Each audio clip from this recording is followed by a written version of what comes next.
नमस्ते विद्यार्थियों, मेरे YouTube चैनल पर आप सभी का हार्दिक स्वागत है।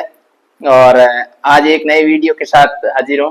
कक्षा 10 विषय हिंदी अनिवार्य अध्याय है सूरदास। इस पर हम महत्वपूर्ण प्रश्नों पर चर्चा करेंगे। सूरदास जी के बारे में जानेंगे जो पद दिए हुए हैं उद्धव जी के, गोपियों के समाज के। और आप चैनल पर नए हैं, फर्स्ट बार विजिट कर रहे हैं तो चैनल को सब्सक्राइब कर लें एवं वीडियो अच्छा लगे तो लाइक शेयर कमेंट करना ना भूलें। तो विद्यार्थियों, समय का सदुपयोग आपको करना है एवं समझदारी के साथ, क्योंकि पढ़ाई से किसी प्रकार का समझौता नहीं होना चाहिए, ये विशेष ध्यान रखें। एवं साथ ही अपने छोटे भाई बहन जो भी है उनको भी अच्छी तरह से पढ़ाएं एवं जागरूकता के साथ आप अपने अध्ययन से जुड़े रहें। यही अपने लिए खास रहेगा आपके लिए। तो कक्षा 10 के इस अध्याय में सूरदास जी के बारे में चर्चा करें तो अपना सबसे पहला प्रश्न भी है विद्यार्थियों की, सूरदास जी का जन्म कब हुआ था। तो सूरदास जी का जन्म विद्यार्थियों आपको पता होना चाहिए 1478 में हुआ था। और इसमें दो जगह हम इस अध्याय में बताई गई है। जैसे एक तो रुणकता है जिसको रेणुका भी कहते हैं, और एक दूसरा है सी गांव। तो रुणकता ही ज्यादा सर्वसहमति से विद्यार्थियों से ही बताया गया है 1478 में। इसके बाद में इनके अध्याय की चर्चा करें तो ये सूरदास जी के बारे में थोड़ा और आपको कवि परिचय भी बता दूं, क्योंकि कक्षा 10th में कवि परिचय भी पूछा जाएगा। तो कवि परिचय के रूप में सूरदास जी भक्ति काल के कृष्ण भक्ति शाखा के प्रमुख संत और कवि एवं अष्ट छाप के भी प्रमुख प्रवर्तक कवि माने जाते हैं, जिसमें गोविंद स्वामी, चित स्वामी, परमानंद, कुमन दास वगैरह ये कवि हुए थे। 8 कवि हुए थे, इसलिए अष्ट छाप की स्थापना इन्होंने की थी सूरदास जी ने। सूरदास जी की भाषा ब्रज है एवं सूरदास जी ने विद्यार्थियों 3 प्रमुख ग्रंथ लिखे थे जो आपको पता होना चाहिए। सूर सागर सबसे महत्वपूर्ण था, सूर सागर, सूर सरावली और साहित्य लहरी। ये जो भ्रमर गीत प्रसंग है अपने यहाँ पर दिया हुआ वो सूर सागर से लिया गया। सूर सागर अपने भागवत के 10वें स्कंद से लिया गया है, ये आपको ध्यान रखना विद्यार्थियों। ये जो सर्वश्रेष्ठ ग्रंथ है इनका। इसके अलावा सूरदास जी ने कृष्ण भक्ति पर आधारित अपने साहित्य लिखा था और एक महान कवि हुए थे। इन्होंने कृष्ण भगवान की बाल लीलाओं का एवं अनेक प्रकार की लीलाओं का वो वर्णन किया था। सूरदास जी की बात करें तो सूर शब्द का भी आपको ध्यान होना चाहिए। सूर का मतलब होता है अंधा और दास यानी सेवक, तो ये भगवान के सेवक थे। एवं इनको सूरदास इसलिए कहा जाता है विद्यार्थियों के जन्मांध थे, यानी कि जन्म से ही ये अंधे थे, इस वजह से इनको सूरदास कहा जाता है। बात करें इनके गुरु तो पहले ये गऊ घाट पर ऐसे ही बड़बड़ाते थे, इनको कोई ज्ञान नहीं था। लेकिन बाद में कहते हैं कि वल्लभाचार्य इनको गुरु के रूप में मिले, ये इनके शिष्य हुए और वल्लभाचार्य जी ने इनको दीक्षित किया, ज्ञान दिया इनको। तो उसके बाद में इन्होंने ये महत्वपूर्ण जो है वो ग्रंथ लिखे थे।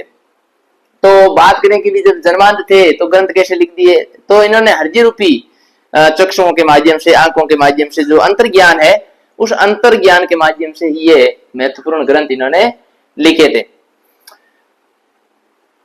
इसमें और इनका निधन जो हुआ 1583 में पारसोली में हुआ था। तो ये इनका आपको कवि परिचय है वो लिखना है। सूरदास जी को वात्सल्य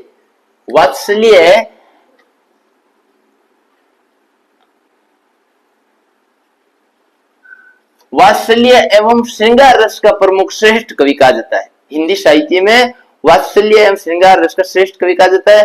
अपने अध्याय में वियोग श्रृंगार रस है और वात्सल्य रस वहां होता है जहां माता पुत्र या पुत्री का प्रेम व्यक्त किया जाता है। तो यहाँ पर सूरदास जी के द्वारा कृष्ण भगवान और माता यशोदा का प्रेम का वर्णन, इसलिए जो भी इन्होंने साहित्य लिखा उसमें तो वात्सल्य और श्रृंगार रस का वर्णन इनके साहित्य में मिलता है। अब हम विद्यार्थी ज्यादा समय नहीं लेते हुए इस पर चर्चा करते हैं प्रश्नों पर जो मैंने यहाँ पर लिख रखे हैं। तो यहाँ तो मैंने इसको बता दिया कि 1478 में इनका जन्म हुआ। यहाँ पर अगला क्वेश्चन है विद्यार्थियों की, हमारे हरील की लकड़ी, हरील पक्षी का नाम है, लकड़ी ये लिखा है, ब्रज भाषा है। जो अपने पद दिए हुए हैं कक्षा 10 में हमने जो आपको पढ़ा भी दिया है, अध्ययन हमने कर लिया है, उसमें ब्रज भाषा में हारिल की लकड़ी यहाँ पर है हारिल पक्षी, हरि रूप, तो यहाँ पर रूपक अलंकार भी है, अनुप्रास अलंकार भी है ना, ये आपको ध्यान रखना है। तो लकड़ी वाक्य में हारिल शब्द किसके लिए प्रयुक्त हुआ, तो यहाँ पर सीधा इससे पूछा कि हारिल शब्द किसके लिए प्रयुक्त हुआ है, कोई संकेतांक नहीं पूछा है, तो हारिल पक्षी के लिए ही प्रयुक्त हुआ है, हारिल शब्द पक्षी के लिए प्रयुक्त हुआ है, ये आपको इसका उत्तर लिखना। बड़भागी शब्द का अर्थ क्या है, ये बड़भागी शब्द गोपियों ने उद्धव जी के लिया था। मथुरा से आपको पता होगा कि कृष्ण भगवान ने उद्धव जी को गोकुल में भेजा था, गोपियों के पास संदेश दे करके। तो बड़भागी का मतलब होता है भाग्यवान, बड़भागी का अर्थ होता है विद्यार्थियों भाग्यवान, भाग्यवान ये गोपियों के द्वारा लिए गए शब्द का अर्थ है। हालांकि ये बड़भागी शब्द व्यंग्य के रूप में प्रयुक्त हुआ था। आगे इसका प्रश्न भी है, उसके चर्चा करेंगे। अगला क्वेश्चन है विद्यार्थियों, सूरदास के पदों में किस रस का प्रयोग हुआ है ना, तो सूरदास के पदों में गोपियां दुखी थी और ऊपर से और वो निर्गुण भक्ति लेकर के आए थे उद्धव जी, जिसको उन्होंने कड़वी ककड़ी के समान बताया था, तो और दुख में उनमें आग में घी डालने का काम उद्धव जी ने किया, इसलिए इसमें वियोग श्रृंगार रस का प्रयोग हुआ विद्यार्थियों। रस 11 होते हैं जिसमें वियोग श्रृंगार रस, तो श्रृंगार रस के 2 भेद हैं, उसमें वियोग श्रृंगार होता है, संयोग श्रृंगार और वियोग श्रृंगार। जहां पर पति पत्नी प्रेम का पास हो तो वहां वियोग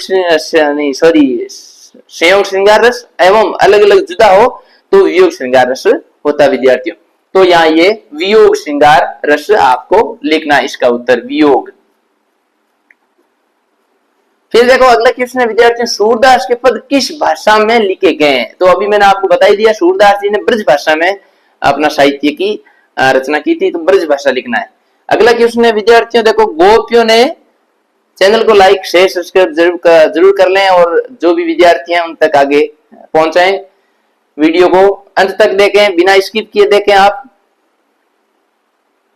गोपियों ने राज धर्म किसे कहा है और क्यों, तो ये इसका बहुत ही आसान उत्तर है कि राज धर्म यानी राजा का धर्म किसे कहा है, तो राज धर्म गोपियों ने कहा है प्रजा की रक्षा करना, प्रजा को सताए नहीं, ये राज धर्म है। क्यों कहा है, क्योंकि कृष्ण रूपी राजा का ये कर्तव्य था कि प्रजा की रक्षा करे, उनके हितों की सुरक्षा करे और गोपियों की कल्याण की कामना करे, लेकिन भगवान ने उद्धव जी को भेज दिया, तो इसलिए गोपियों ने ये उद्धव जी को बात कही थी।